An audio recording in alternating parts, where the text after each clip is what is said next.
Muy buenos días, muy bienvenidos a su segmento Consultando al Pastor. Un honor para nosotros poder estar con ustedes una vez más, respondiendo a las preguntas que ustedes nos formulan. Y de inmediato vamos a ver la pregunta que tenemos para hoy. ¿Pueden los cristianos juzgar a los demás? Durante la historia del cristianismo, uno de los versículos, uno de los textos más conocido, más citado, sin duda es Juan 3:16. Es un versículo, es un pasaje que casi todo el mundo conoce, que todo el mundo a lo largo de la historia pues del cristianismo ha citado en algún momento de su vida o ha escuchado en algún momento de su vida.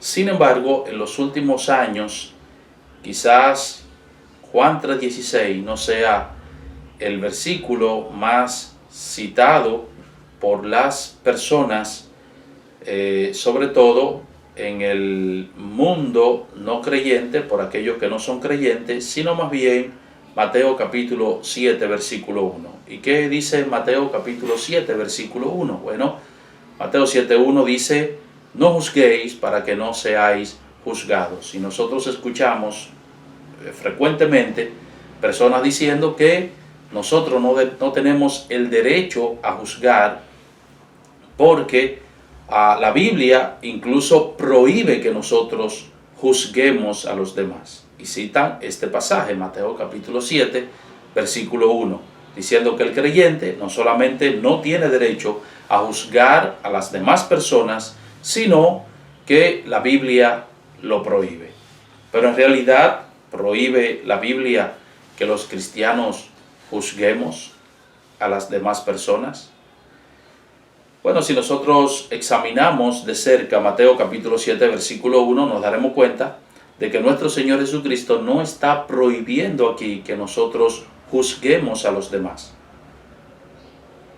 Cristo no está prohibiendo, no prohíbe en manera alguna que los creyentes emitamos juicio de valor contra o hacia las demás personas.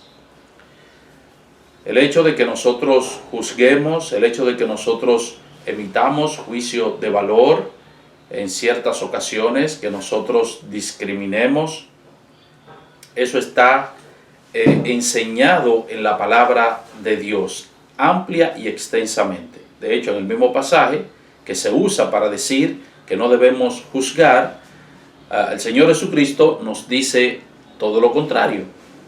Mateo capítulo 7, versículo 1, no juzguéis para que no seáis juzgados. Pero dice en el versículo 6, no deis lo santo a los perros, ni echéis vuestras perlas delante de los cerdos, no sea que las pisoteen y se vuelvan y os despedacen. ¿Qué dice el Señor Jesucristo aquí? En el versículo 1 es cierto que Él ha dicho que no juzguemos, pero en el versículo 6 Él dice: no demos lo santo a los perros. Es decir, hay personas, dice el Señor Jesucristo, que no son dignas, que no merecen el hecho de que nosotros le demos, compartamos con ellos las cosas espirituales. Tan fuerte como pueda sonar eso, el Señor Jesucristo, el ejemplo que está utilizando aquí no es acerca de perros domésticos, esos perros que son cariñosos con sus amos, con sus dueños, sino que el Señor está hablando aquí de un tipo de perro salvaje. Y el Señor está diciendo que no debemos dar lo santo, las cosas espirituales, no debemos darla a esos perros salvajes porque ellos no aprecian esas cosas. Y Él dice: no echéis vuestras perlas delante de los cerdos. Y lo que el Señor está presentando aquí, la imagen que Él presenta, es la de un hato de cerdos salvajes que están por atacar a una persona, y esa persona lo único que tiene a mano probablemente es un saco lleno de perlas preciosas. Así que este hombre decide echar a esos cerdos salvajes que quieren devorarlo esas perlas preciosas. Y cuando Él derrama todas las perlas a los cerdos van en busca de esas perlas, pero cuando prueban las perlas, independientemente de que sean preciosas, independientemente de su valor, independientemente de su belleza, eso para esos cerdos no es atractivo. Así que cuando los cerdos prueben las perlas y se den cuenta que no es comida, que es algo insípido para ellos, entonces ellos se volverán contra la persona y lo van a despedazar. Eso es lo que Cristo está diciendo aquí. Ahora, para nosotros determinar quiénes son esos perros y quiénes son esos cerdos, tenemos necesariamente que hacer un juicio de valor. Tenemos que discriminar. Tenemos que juzgar. En el versículo 15 del mismo capítulo 7, Cristo dice: guardaos de los falsos profetas que vienen a vosotros con vestidos de ovejas, pero por dentro son lobos rapaces.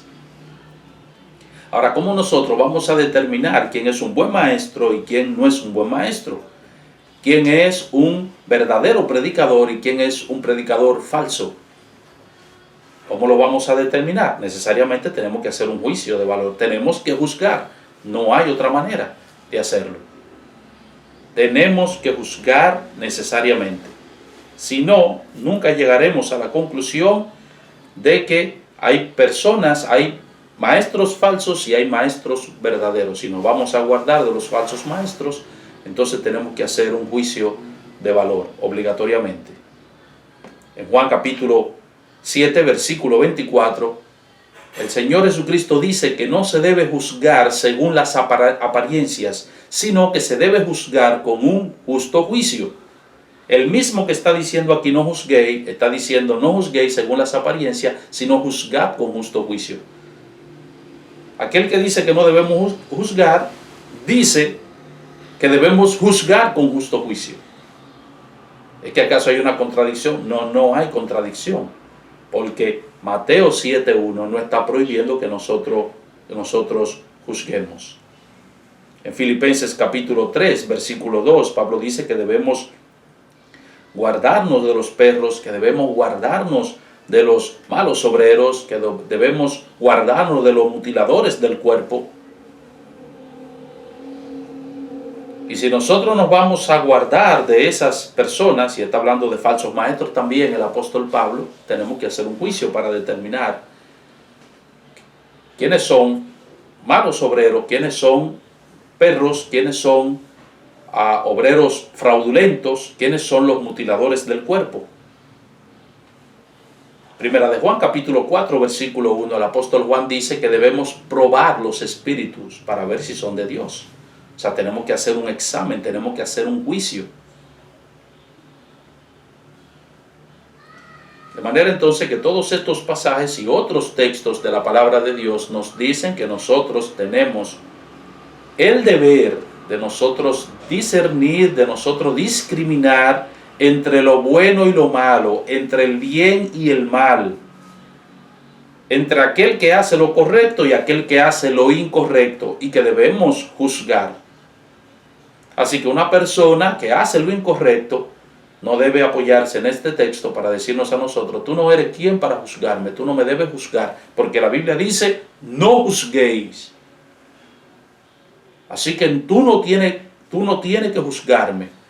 No, Dios es el que juzga, porque Dios nos dice que debemos juzgar. Ahora, si la Biblia dice que nosotros debemos juzgar, que debemos discriminar entre lo correcto y lo incorrecto, entre lo bueno y lo malo, entre el que hace lo correcto y entre el que hace lo incorrecto, ¿qué es entonces lo que el Señor está enseñando aquí? ¿Qué es lo que Cristo está prohibiendo en Mateo 7:1? Bueno, lo que Cristo está prohibiendo en Mateo 7:1 es el hipercriticismo. No juzguéis para que no seáis juzgados. Lo que el Señor está prohibiendo aquí es que nosotros seamos personas hipercríticas. ¿Y qué es un hipercrítico? Bueno, un hipercrítico es una persona que por el hecho de haber alcanzado cierto grado de madurez, por el hecho de disfrutar de ciertas bendiciones que el Señor le ha dado, por el hecho de poseer ciertos dones, talentos, por el hecho de estar involucrado activamente en el servicio, en la obra del Señor y muchas otras cosas más, esta persona tiende a mirar a los demás por encima del hombro, tiende a tratar a los demás con desprecio y desdén, al punto de que siempre vive buscando las cosas negativas y resaltando las cosas negativas que hay en los demás. Porque él tiene un sentido de superioridad con relación a las demás personas. Y eso es lo que el Señor está prohibiendo aquí. Miren el versículo 2, él dice, porque con el juicio con que juzgáis, seréis juzgados, y con la medida con que medís, os será medido. O sea, Dios te va a medir con esa misma medida con que tú mides, y con el juicio con que tú juzgas, Dios te va a medir. En otras palabras, él está diciendo aquí, recuerda que tú no eres perfecto. Es probable que tú hayas alcanzado todas esas bendiciones del Señor, pero tú no eres perfecto. Si te analizas, te vas a dar cuenta que tú tienes tantos o más defectos que aquellos a quienes tú vives criticando continuamente. Por eso en el versículo 3 él dice, ¿y por qué miras la paja que está en el ojo de tu hermano y no echas de ver la viga que está en tu propio ojo? ¿O cómo dirás a tu hermano, déjame sacar la paja de tu ojo y he aquí la viga en el ojo tuyo? Hipócrita, saca primero la viga de tu propio ojo y entonces verás bien para sacar la paja del ojo de tu hermano. ¿Ven lo que el Señor está diciendo? Sí, es verdad que el hermano tiene una paja en su ojo, pero lo que él está diciendo es, tú tienes, antes de tratar de ayudar al hermano, tienes que ver la viga que hay en tu propio ojo. Porque si no ves la viga que está en tu propio ojo, y el Señor utiliza una exageración aquí, en esta comparación, el Señor dice, si no ves la propia viga que está en tu propio ojo, los grandes defectos que tú tienes, entonces no podrás tratar con los defectos de tu hermano en una forma misericordiosa. Y ese es el principio que el Señor está estableciendo aquí. Sí, debemos juzgar, debemos discriminar, pero al hacerlo nosotros tenemos que hacerlo ¿con qué? Con misericordia, entendiendo que nosotros tenemos iguales o más defectos que aquellas personas. Eso es lo que el Señor está enseñando. En la misma enseñanza del apóstol Pablo en Romanos capítulo 7. En Romanos capítulo 7, el apóstol Pablo enseña el mismo principio. Romanos capítulo 14, perdón. En Romanos capítulo 14, Pablo enseña el mismo principio. Recibid al débil en la fe, pero no para contender sobre opiniones. Y de hecho la palabra juzgar en Mateo capítulo 7 me parece que tiene esa connotación, la connotación de contender. Porque uno cree que se ha de comer de todo, otro que es débil come legumbres. El que come no menosprecia al que no come, y el que no come no juzgue al que come, porque Dios le ha recibido. ¿Tú quién eres que juzgas al criado ajeno? Para su propio Señor esté en pie o cae, pero estará firme, porque poderoso es el Señor para hacerle estar firme. Uno hace diferencia entre día y día, otro juzga iguales todos los días. Cada uno esté plenamente convencido en su propia mente. El que hace caso del día, lo hace para el Señor. El que no hace caso del día, para el Señor no lo hace. El que come para el Señor no come, porque da gracias a Dios. Y el que no come, para el Señor no come y da gracias a Dios. Porque ninguno de nosotros vive para sí y ninguno muere para sí. Pues si vivimos para el Señor vivimos, y si morimos para el Señor morimos, sea que vivamos o sea que muramos, somos del Señor. Pero tú, ¿por qué juzgas a tu hermano? O tú también, ¿por qué menosprecias a tu hermano? Porque todos compareceremos ante el tribunal de Cristo. ¿Ven cuál es la idea de juzgar aquí? Es un juicio hipercrítico, es creer que yo soy mejor que los demás, que yo soy superior a los demás, y tratar a los demás con desprecio, tratarlos con desdén. Vivir enfocándome en las faltas que tienen los demás. No veo sus virtudes, solamente sus faltas. Y entonces eso hace que yo no pueda tratar objetivamente, que yo no pueda tratar misericordiosamente con las faltas que tienen los hermanos o cualquier persona. En otras palabras, que yo no lo pueda tratar con amor. Por eso Pablo dice en Gálatas 6:1, hermanos, si alguno fuere sorprendido en alguna falta, vosotros que sois espirituales, no lo traten con desprecio, no lo traten con desdén. Vosotros que sois espirituales, restauradle con espíritu de mansedumbre. ¿Y por qué? Considerándote a ti mismo, no sea que tú también seas tentado. Considérate que tú no eres mejor que el hermano. Considérate que tú eres tan débil como él y que tú también puedes caer. Espero que haya sido de bendición la respuesta que dimos hoy acerca de el juzgar a los demás. La Biblia no prohíbe que juzguemos. La Biblia lo que prohíbe es que seamos hipercríticos. No olviden dejar sus preguntas y sus comentarios, que son muy importantes para nosotros. Que el Señor le bendiga.